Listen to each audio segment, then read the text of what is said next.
We get started on stuff.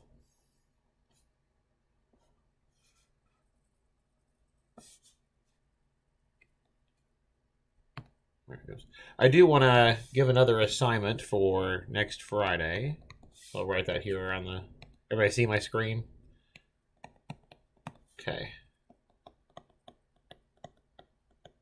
So just those 5 problems I would like you to turn in for next Friday,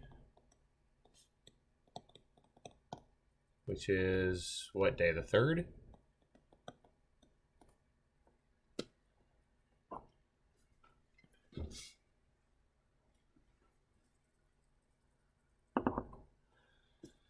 I'm also planning for a test on that day over the stuff with determinants and what we've covered, what we'll cover up through today for vector spaces.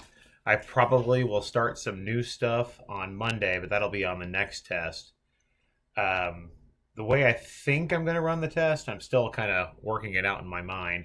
I think I'm going to have it in a couple of parts.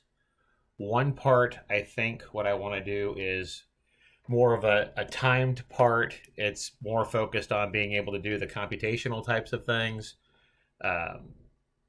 like being able to take a determinant, being able to determine whether or not, as I said, is a basis, whether it's linearly independent, whether it spans, those kinds of things. More of a computational thing where you would use your knowledge of the concepts and your calculator to help you answer the questions. I think I would like to have that be more of a timed thing for during the class time on that Friday, and then the other part will be the more, I'll say, the proof part, and that'll be more of like a take home kind of thing. So I'll maybe give it to you on either Wednesday afternoon or Thursday morning, and you'll have until the end of the day on Friday to complete it. So, like I said, I'm still working through some things in my brain about how I want to try to do that. But that's kind of where I am right now. I did post a review on Moodle already. So if you're interested in going and looking at the review, it's up there on Moodle with solutions as well. So I will have that. I'll have more details fleshed out about it for Monday, so I can explain a little bit more about what I mean. But that's where I'm thinking right now, where I'm landing. So don't forget that you have some homework that's due today as well. I've got the Moodle Dropbox set up there, and I do ask that you drop it in that Moodle Dropbox if you can, since I've got all 3 of my classes all trying to submit things electronically. It'll just help me keep things organized if you put it in the Moodle Dropbox as opposed to me getting 50 emails with homework in it. So if you don't mind, I would appreciate that a lot. All right. Well, let's. Any questions over that at all before I go into the new stuff here, or continue with the stuff that we were talking about last time?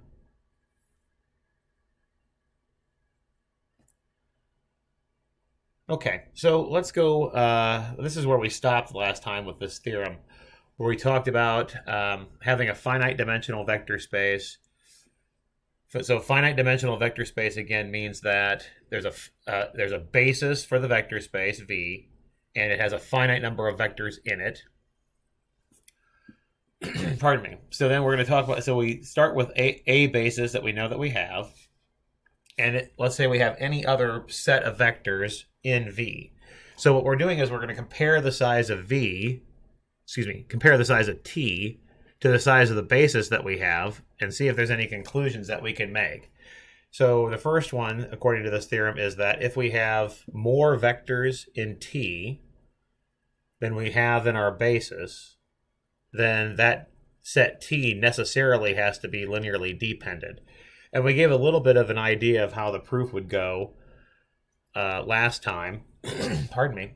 But just to think about it again, if we think about these being, if these are all vectors in Rn, if we think about lining them up in columns, like we do when we check whether or not something's linearly independent or whether it spans, we get n rows because that's how many components each vector in T would have. But we have m columns because that's how many vectors there are in T. And if m is bigger than n, then there's no possible way that you can get a pivot in every column. And we know that if we have free variables when we row reduce, we have a linearly dependent set. So the idea behind this, before we go into the details of the proof, the idea behind this is that once I have a set that has n vectors in it that I know is a basis, I can't have another set that has more vectors in it and still be a basis. Because if it has more vectors in it than the basis does, then it's automatically linearly dependent. And one of the conditions for being a basis is that it's linearly independent. All right, so let's see. I'm going to erase what I had written last time, just so I have room here.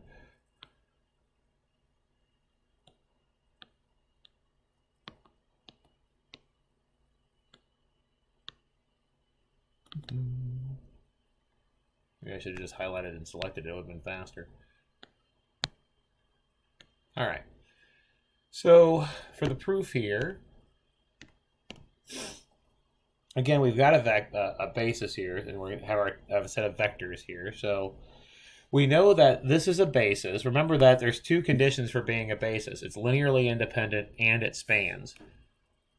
Why did I shouldn't have used the same letters here. I should have used W's here instead of V's. That's okay. Let me just change this as I'm writing it here.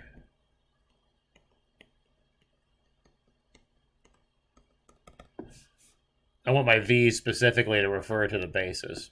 So I should have used W's there instead of V's. All right, so one of the conditions for being a basis is that it spans all of V. So the fact that it spans means that I could write every one of these vectors W, pardon me, every one of these vectors W as a linear combination of the V's. So just to write that down, since V1, V2 out to Vn is a basis,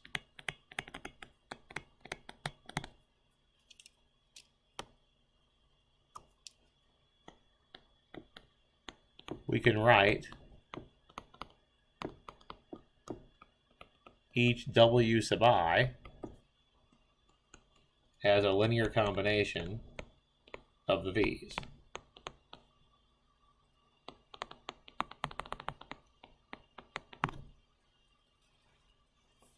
That's a V.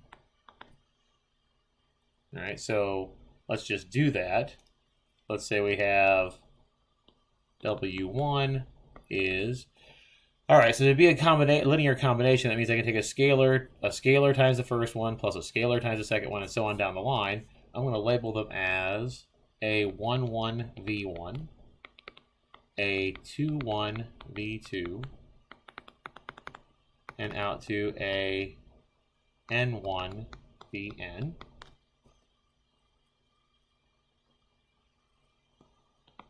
W2 can be written in the same way. Do a 1,2 V1, a 2,2 V2, a N2 Vn,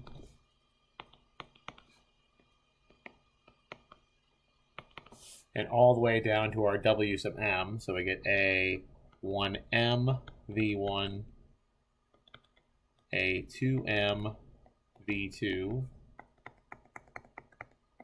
a nm Vn.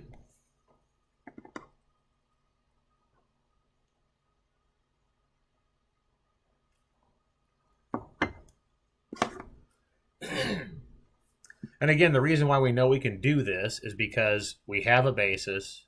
A basis necessarily has to span all of V, which means that each of these vectors that is in my set T are in the span of this set.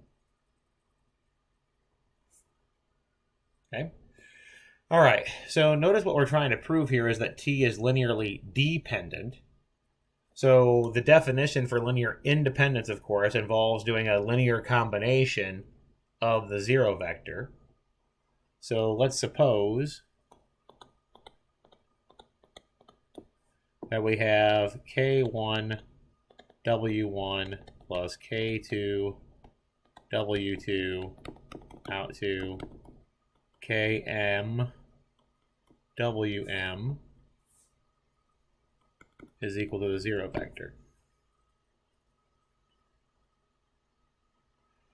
We want to show, if this is supposed to be linearly dependent, we want to show that there exist non-trivial solutions to this equation, meaning there are some non-zero values for at least some of the k's that give us the 0 vector. So what we need to do here is go back to our knowledge of homogeneous systems and how we get non-trivial solutions, and this goes back to how we were explaining this back to at the beginning. Remember, we thought about if these were vectors in Rn, then we ended up getting a matrix that had more columns than rows, and then we necessarily had to get free variables. So that's exactly the idea that we're going to do here.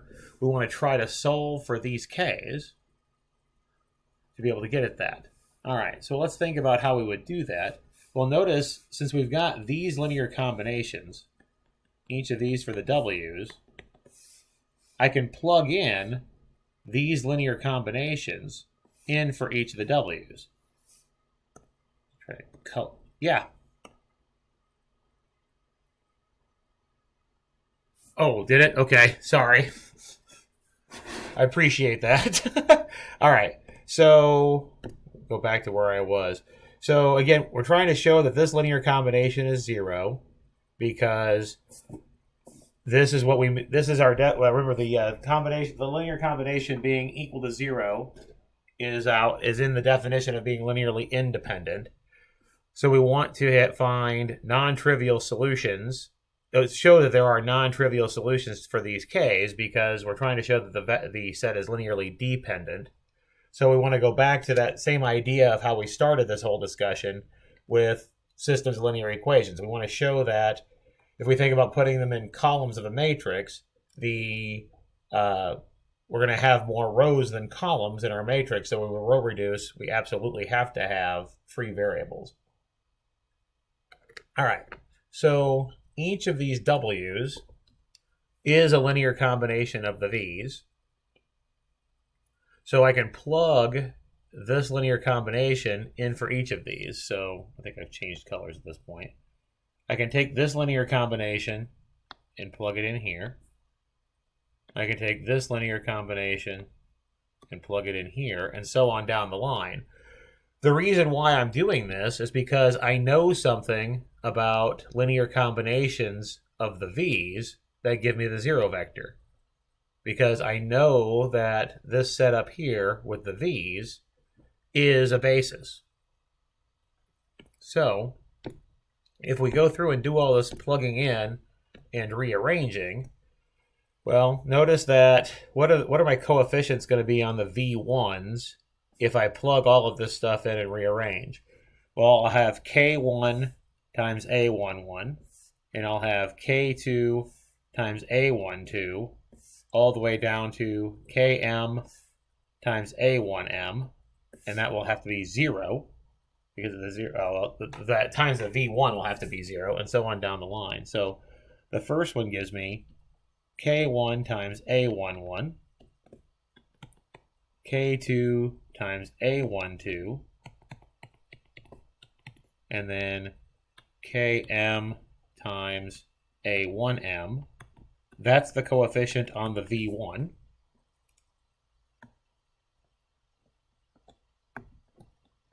Trying to get rid of the stuff at the bottom so I don't run out of room. There we go. All right. Let's think about what the coefficient will be on the v2 after we plug this in. Well, on the v2, we're going to take the a21 times the k1. We'll take the a22 times the k2, all the way down to the a2m times the km. So that coefficient will be k2, a21,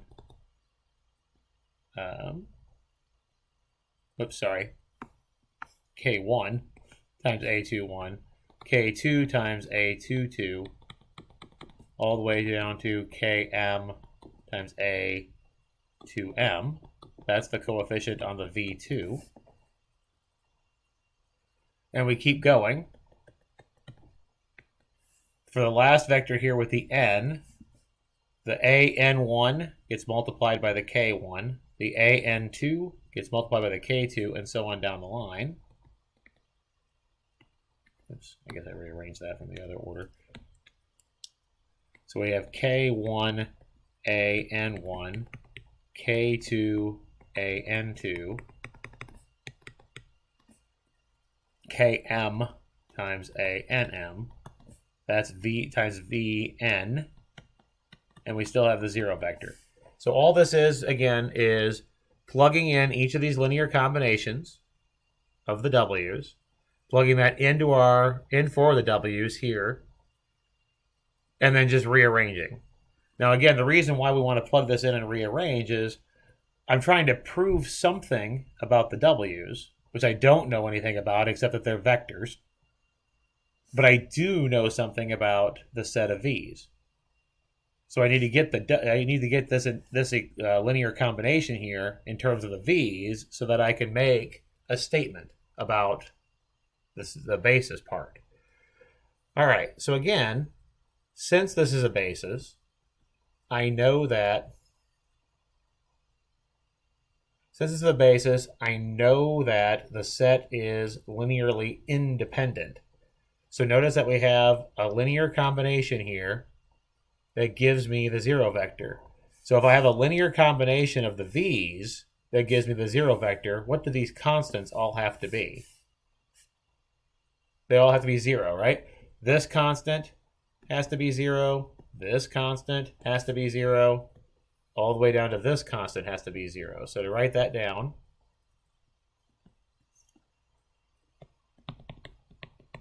since this set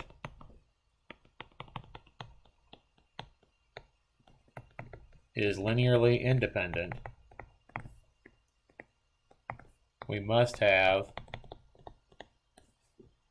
k1 a11 plus k2 a12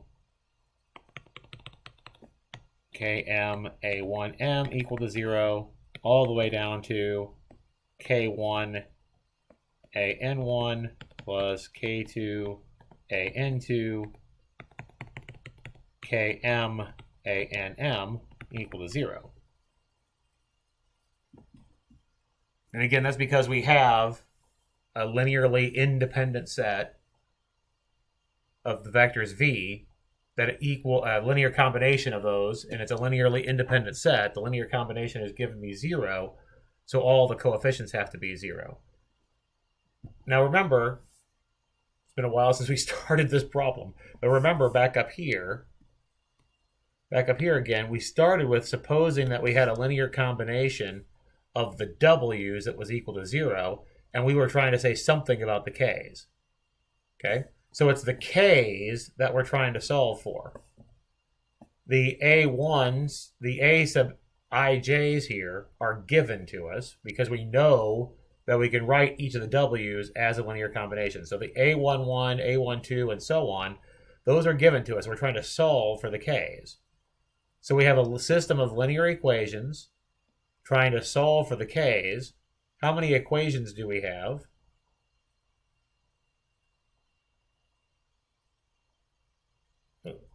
I think that's how many variables we have, right? So we have m variables and we have n equations, correct?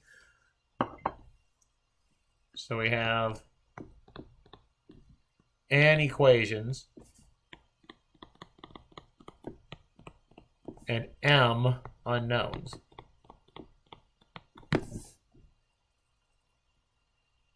So that tells us what about the homogeneous system? If we have more unknowns than we have equations, what does that tell us about the homogeneous system?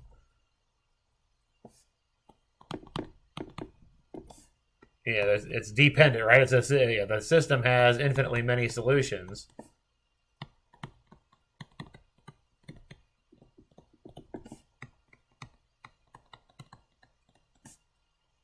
Therefore, that original set, it was just exactly what we wanted to show, right? That original set of w's is linearly dependent.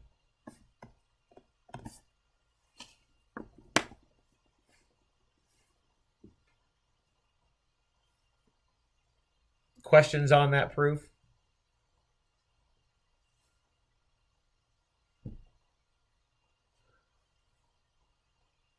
That was up in the given for the theorem. It said assume that our m was greater than n. Yeah, that's why. I mean, that's if we didn't have that, we wouldn't know. That's actually an important concept. That was something I was gonna emphasize it here in a minute anyway. I know that if m is greater than n, I know that it necessarily has to be dependent. But just because m is less than or equal to n doesn't mean it's automatically linearly independent. So that's actually something I'm going to emphasize here in a minute. So that was actually a good question. Other questions?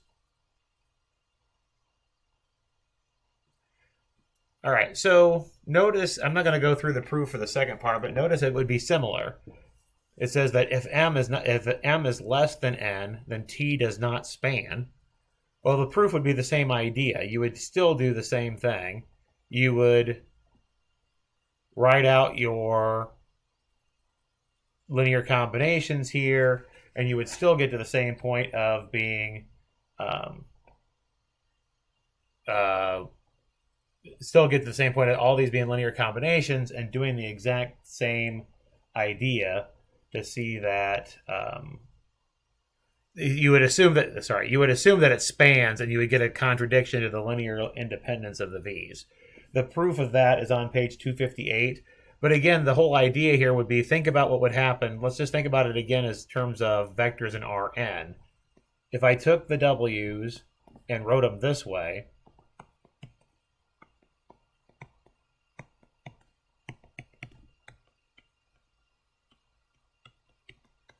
if I think about it in vectors in Rn, again, we would have n rows and m columns. If m is less than n, that would tell us that the reduced row echelon form cannot have a pivot in every row.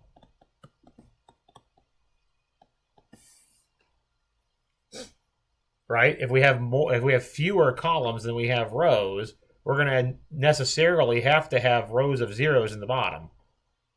We don't have a choice. We can't have enough pivots to get every row, so that would tell us that the set does not span.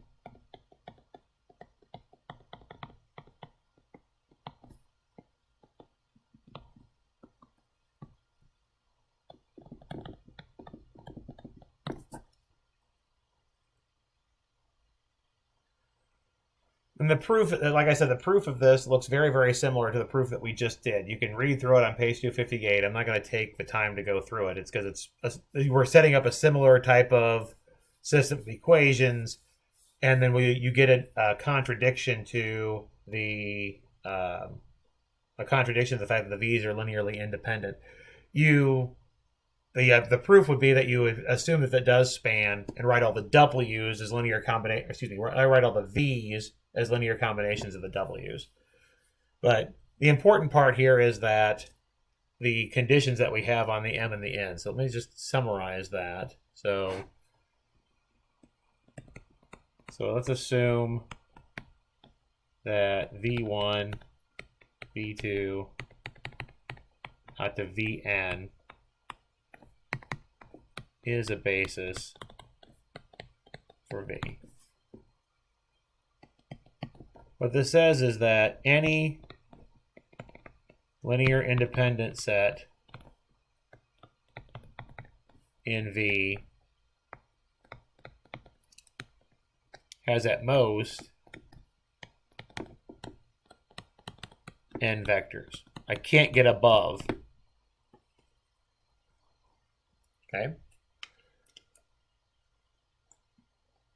Once I get more than n vectors in there, I'm done. I can't be linearly independent anymore. The second part says that any spanning set in V has at least n vectors.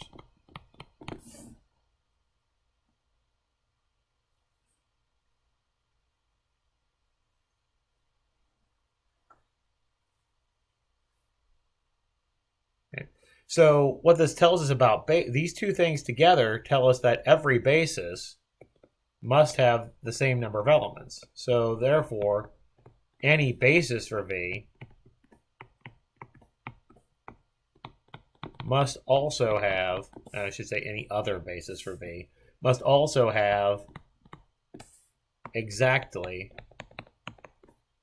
n vectors. Again, the reason for that is to be a linearly independent set, it has at most n vectors. To be a spanning set, it has at least n vectors, and a basis has to be both. It has to be both linearly independent and span. So if there's going to be a basis, then it has to have exactly n vectors in it. Every basis has to have the same number of vectors. So that's why we get to this next definition here, which is the definition of what we refer to as a finite dimensional vector space. So the dimension of a finite dimensional vector space, which we denote by this dim of V, is defined as the size of any basis of V. How many vectors are in the basis?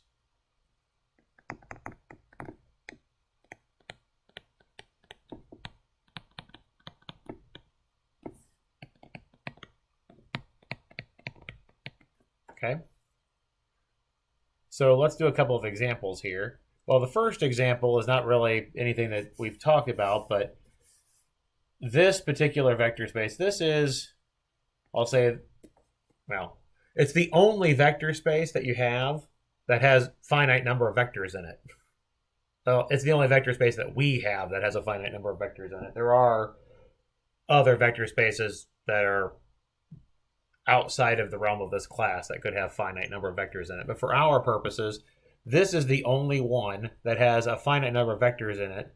Because think about, remember when we did our definition for subspace, if I have a vector that's in my subspace, any scalar multiple has to be a vector, and all of our scalars are real numbers. So as soon as I get a non-zero vector in there, we have to have infinitely many vectors in there because I can do any scalar multiple of it. So I get infinitely many vectors. So this is the only one, as far as real vector spaces go, that can have a finite number of vectors in it. Because I have to do any scalar multiple, and the only vector that I can do a scalar multiple of and not change it is the zero vector.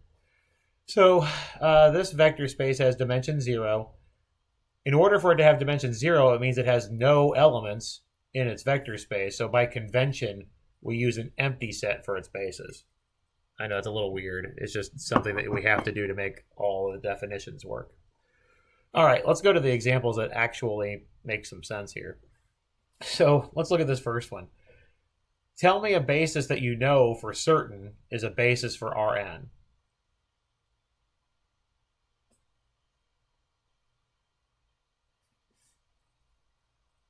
So for Rn, we would have 1 and then a bunch of zeros, right? And 0, 1 and a bunch of zeros. And then 0, 0 and a bunch of zeros up to 1, right? And we referred to those as E1, E2, now to En. We did that last time, right? So how many vectors are in this basis? N of them, which means that every other basis for Rn also has to have n vectors, so the dimension here will be n.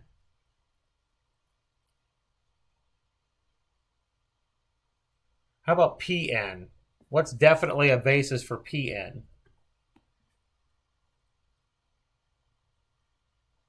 Think back to those standard basis examples we did last time. What's definitely a basis for Pn?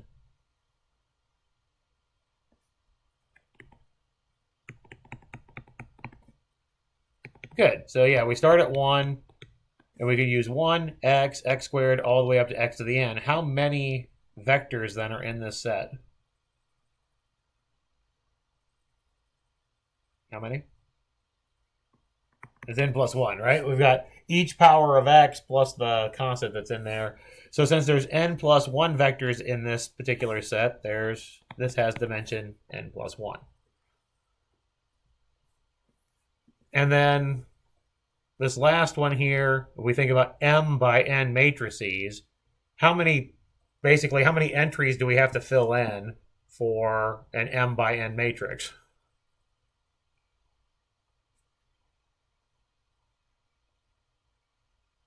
How many different entries do we have to fill in if we're just going to write down an m by n matrix?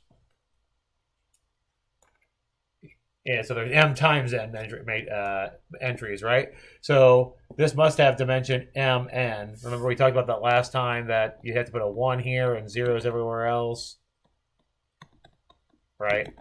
And then so on down the line to get its standard matrix, or standard basis, I mean. Everybody okay with those examples before I do the next one? Okay. All right, let's look at this one. I got a matrix where it's already in reduced row echelon form, and I want to know what the dimension of the solution space is. So we've got a homogeneous system that's associated to this. So what I mean is that it's not written here, but there would be an augmented column of zeros if we were solving this system. So in this case, if I think about it, we've got how many variables? 7, because we have 7 columns. Which ones are the free variables here?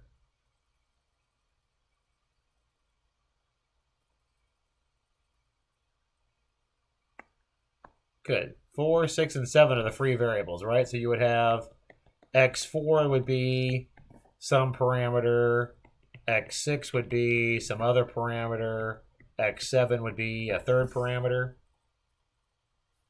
And then we can write the other ones in terms of these parameters. So if we look at x5, I would move these over to the other side. Remember, we think about there's an equal sign here.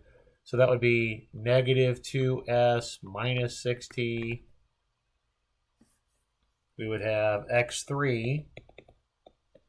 I'd have to move these to the other side. So we would negative r plus 3s minus 2t. For x2, you would have negative 2r plus s. And for x1, you would have 3r minus s plus 5t.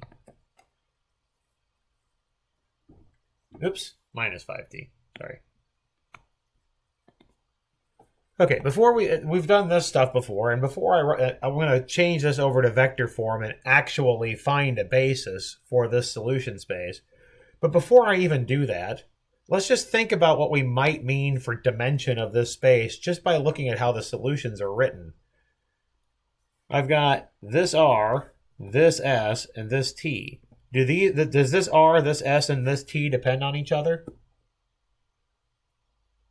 No, they are completely independent of each other, right? I can pick whatever I want for r. I can pick whatever I want for s. I can pick whatever I want for t.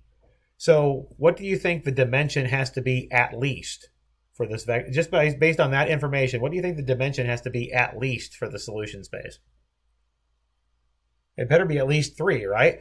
Because I have to make 3 independent choices. Think about how that would relate to how you were graphing a point if you were trying to graph a point in R3, right? If I'm trying to, oh, hey, did not mean to zoom in. Sorry about that. If I'm trying to plot a point in R3, I have to go out a certain number in the x direction, right? I have to go over a certain direction in y, up or down a certain direction in z, and plot some point, right? Think about a Calc 3 idea. But again, this x, I had to go out that x direction. It didn't depend on what the y was. I definitely have to go that many units out in the x direction this way, right?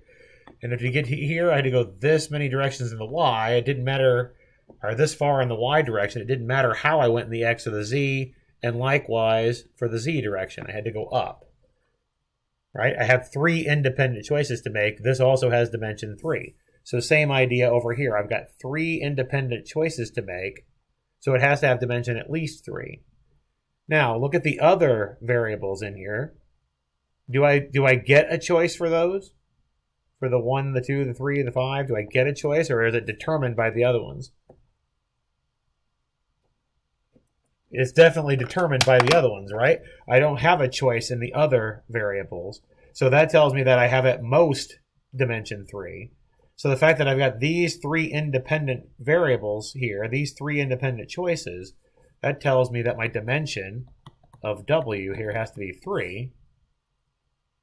And that again is corresponding to the number of free variables in the system. Oops.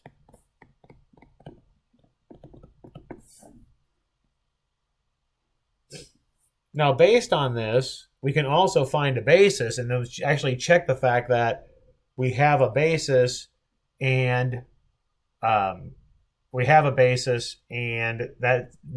basis will have 3 elements in it, because we've done this before too. If we have x1, x2, x3, x4, x5, x6, x7, the first component would be the 3r minus s minus 5t. That's a 5.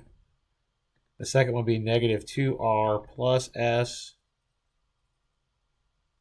negative r plus 3s minus 2t, r, negative 2s minus 6t, s and t. But we've talked about how we can break this up into pieces, right? There's an r piece, there's an s piece, and there's a t piece. The r piece has a 3, a negative 2, a negative 1, a 0, sorry, not a 0, a 1, and then a 0, 0, 0, right? Because that's where the r's are. The next piece has a negative 1, a 1, a 3, a 0, a negative 2, a 1, and a 0. Because those are the coefficients on the s going down. And then the t piece has the negative 5, a 0, a negative 2, a 0, a negative 6, a 0, and a 1.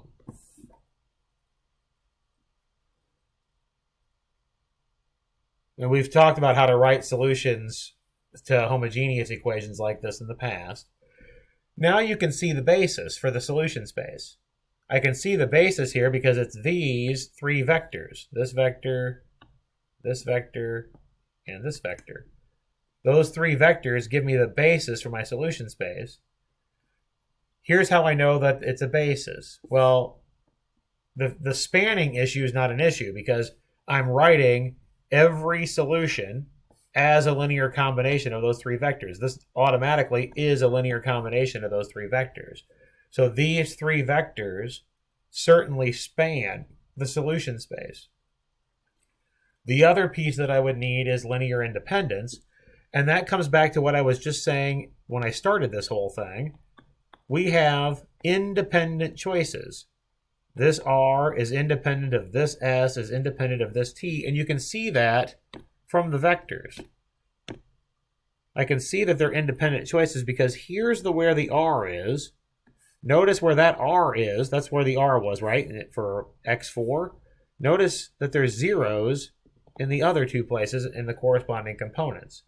So this is how I know that this vector is independent of the other 2. Because there's no way to take a combination of this second vector and this third vector to give me the first vector, because there's a 1 here where there are zeros in the other spots.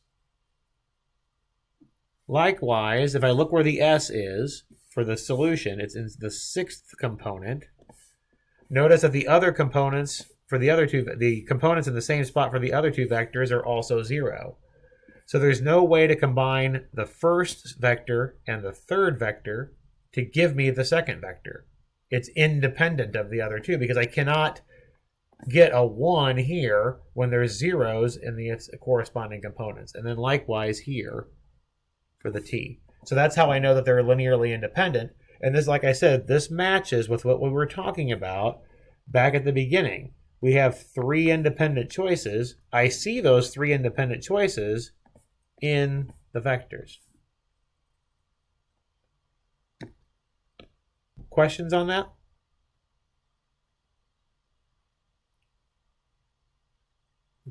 All right. So again, the whole point of this is that, well, the whole point of this was that for this particular space, this space has dimension 3 because I have got 3 free variables. That's really where we're going with this, is that there's three free variables, so the dimension has to be 3.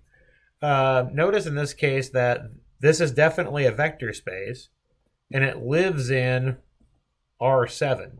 So just a side note here, W is a subspace of R7. It's not all of R7 because it only has dimension 3, and R7 has dimension 7, but it's definitely a subspace of R7. All right. Yeah. Yeah.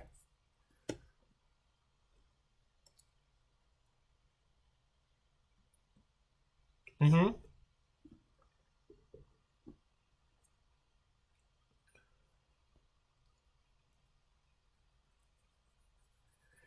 If we were trying to think about it that way, yeah, I would have to be able to make it correspond to something that would be a 3x1.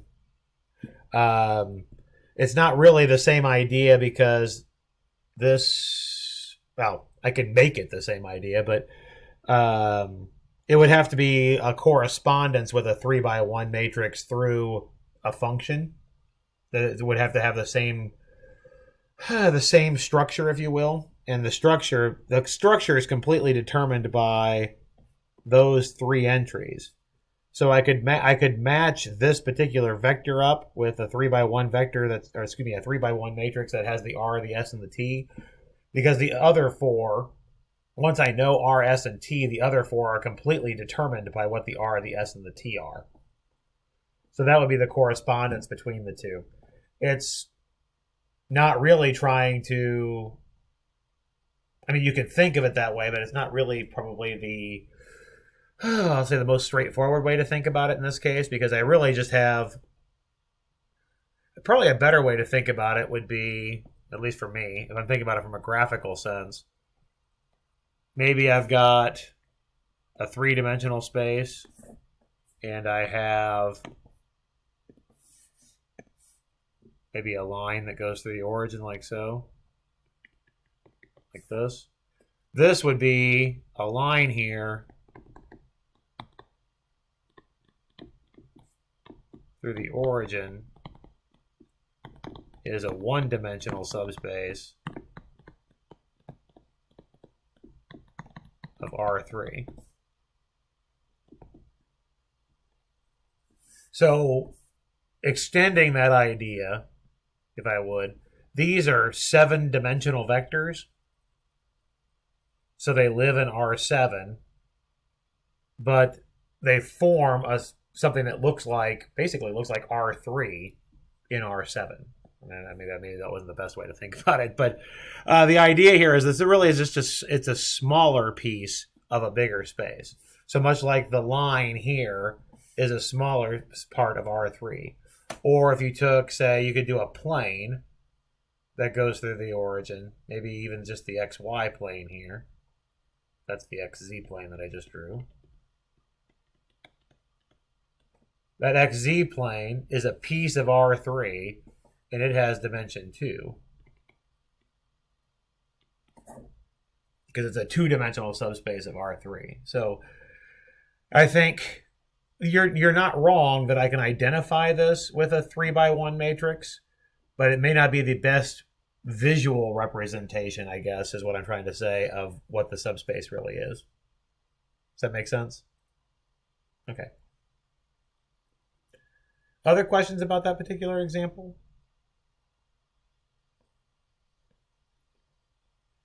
All right, so this last part here, or this next theorem here says that if is referred to as the plus minus theorem. The idea behind the plus minus theorem is that it allows you to take sets and build up bases, essentially. Or in this case, it says take a linearly independent set and build up a basis. The minus part says to take a spanning set and reduce it to be a basis. So what this says is that if S is linearly independent and V is not in the span of S, then I can add V to S and still be linearly independent. So before we talk about a quick little proof, because I'm almost out of time actually, before we talk about a quick little proof of this, let's think about why this might be true. So let's just do a specific example, an easy specific example.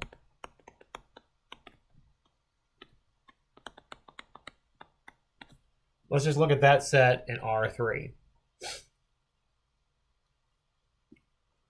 This is certainly linearly independent. Remember, one way for linear independence for a set of two vectors is that all I need to do is look to see if one of them is a scalar multiple of the other. Can I multiply 1, 0, 0 by something and give me 0, 1, 0? No, right? Because I've got those two pieces that don't match up, right? So I can't multiply this. I can't multiply 0 by something to give me 1. So this is going to be linearly independent. Now I do know that this does not span. Okay, it's linearly independent, but it does not span because it doesn't have enough vectors, right? The dimension of R3 is 3. So any spanning set has to have at least 3 vectors. So I know I can see that it's linearly independent, but I know automatically that it does not span because there's not enough vectors. Okay. The vector 0, 0, 1 is not in the span.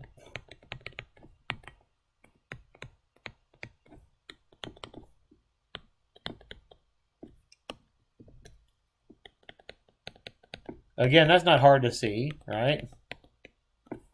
Can I write 0, 0, 1 as a linear combination of 1, 0, 0 and 0, 1, 0? No. Okay? So it's definitely not in the span. So the conclusion of the theorem says that, therefore,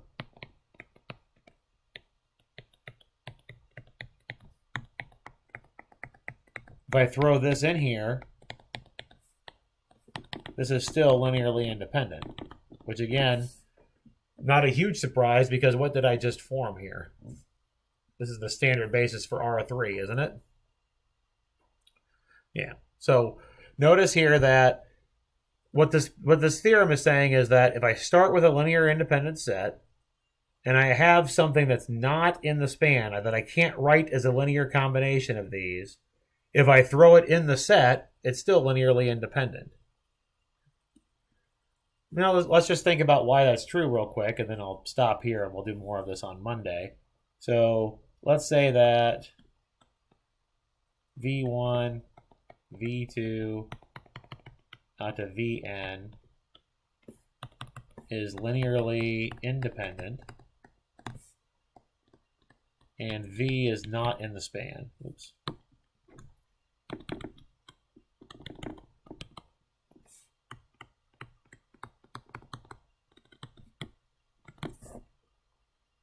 I want to show that throwing V in the set still makes it linearly independent. So let's suppose we have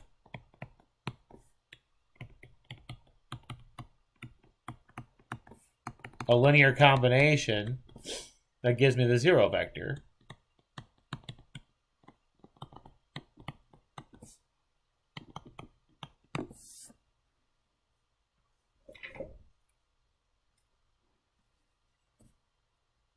If I have a linear, now remember we're saying that V is, oops, that's just a V on the end. We're saying that V is not in the span. If V is not in the span, then I cannot write V as a linear combination of the others. All right, well, let's just subtract this piece over to the other side. This part here, let's subtract it to the other side.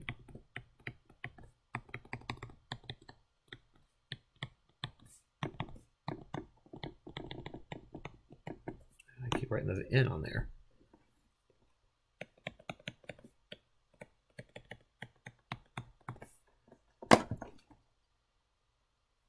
if that constant, that k sub n plus 1 is not 0, what can I do with this constant? I can move it to the other side, right? I can divide by it.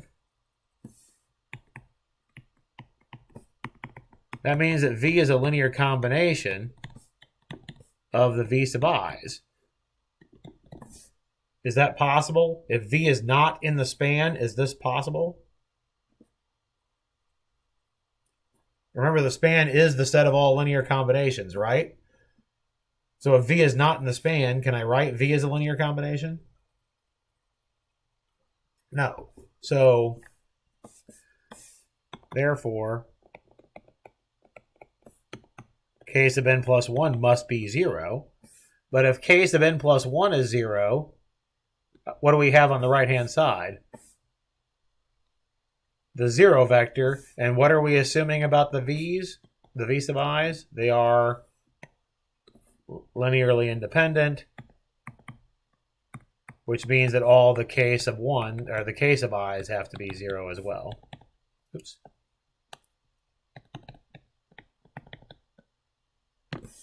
Okay. So that's how we get that adding v is a linearly independent set. We start with a linear combination that gives us the 0 vector. If it's not 0, then I have a linear combination, which can't happen. So that vector, that number had to be 0. As soon as that's 0, then the rest of them have to be 0. So that's how we get that it's linearly independent. So the idea behind this is that if you have a linearly independent set that doesn't span, you can keep adding vectors to it until it does, so that you end up with a basis. And then we can do a similar thing with the spanning set. So we'll talk about that on Monday and do some examples. There was lots of concepts today. We'll do some examples and go through that on Monday. So again, you've got a review sheet for the test. You can start looking at that. If you've got questions, you can holler at me. We'll finish this stuff up on Monday, though. All right? Any questions before we go?